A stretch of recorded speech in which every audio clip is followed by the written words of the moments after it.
Alright, how can you tell that two lines are perpendicular? This is a little bit trickier to do. Two lines are perpendicular if they intersect at a 90-degree angle. And probably I think the most illustrative way of showing what happens here is I'm going to kind of envision the rise and the run here. I'm not going to call it rise and run though. I'm going to go ahead and call it A and B.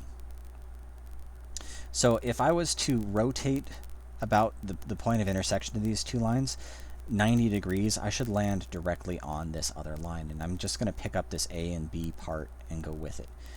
So when I do this you can kind of see it rotates over this way. A becomes there and B becomes there. So when I do this rotation, you'll notice that what was a rise of this line became a run on this line, and what was the run on this line became a rise on that line. But not only that, this line has a negative slope and that line has a positive slope. So when we're trying to find two, to figure out if two lines are perpendicular, we generally say they have opposite reciprocal slopes. The book talks about this a slightly different way. It says M1 times M2 equals -1. This is, yeah, I suppose that's one way of writing it. I prefer to think of it as M1 equals the opposite of 1 over M2. This is more getting at the whole opposite reciprocal thing. The 1 over number gives us the reciprocal, and the dash there gives us the opposite. If I'm writing it as a formula, I kind of prefer this way of writing it because I think it makes more sense. But really, it's the opposite reciprocal slopes. That's the thing you need to remember there. So, for instance, if one of them had a slope of 4/5, the other one would have to have a slope of -5/4 in order for these to be perpendicular. If one of them had a slope of, I don't know, 5, which is 5 over 1, the other one would have to have a slope of, it's not equals. I don't want to say these numbers are equal. If the first one had a slope of 5, the other one would have to have a slope of, well, -1/5. Or let's make this one, instead of the negative being there, let's say it was a -5 and a positive 1/5. But, one of them has to be positive, the other one has to be negative, and the reciprocals other than that.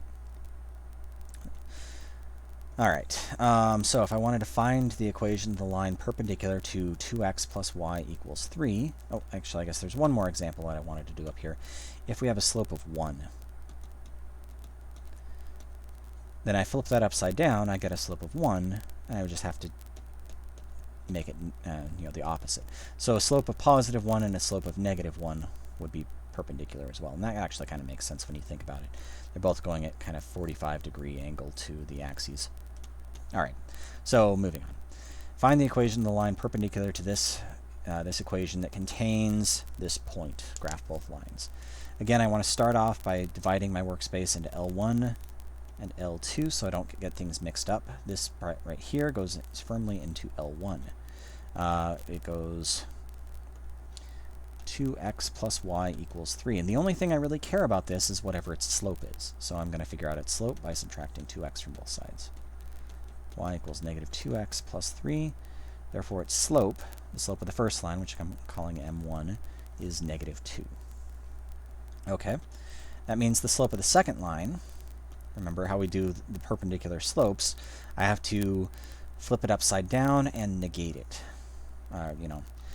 This flipped upside down, if I think of it as -2 over 1, becomes 1/2. It was negative, so it becomes positive. So the slope of the first line is -2, therefore the slope of the second line has to be +1/2. Alright, that's the slope of the second line. I also know that this second line contains the point 3,5. And at this point it's just an exercise in my whole slope-intercept form thing. Y equals mx plus b. I'll run through this, but yeah. Alright, we got 5 equals, the slope is 1/2. The x-coordinate is 3 plus b. 5 equals 3/2 plus b. Getting ready to subtract a number of halves from both sides. I'm going to call that 10/2. 5 becomes 10/2, just so they have the same denominator. And at this point, subtract 3/2 from both sides to get 7/2 equals b. So my equation is y equals 1/2 x plus 7/2. And when I go to graph these, I have negative 2x, y equals negative 2x plus 3. 1, 2, 3. And a slope of negative 2 would look something like this. Probably should actually use the line utility of this whiteboard, but oh well. Whatever. I don't care that much. And then we have 7/2. This is 3.5. 1, 2, 3.5. And a slope of 1/2, which is up 1 and to the right 2.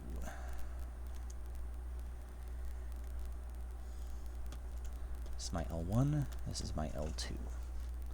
And you can see they look like they are perpendicular.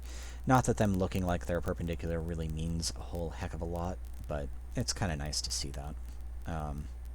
Yeah, don't trust what the graph looks like, because, yeah, it's just a drawing. It's kind of hard to tell.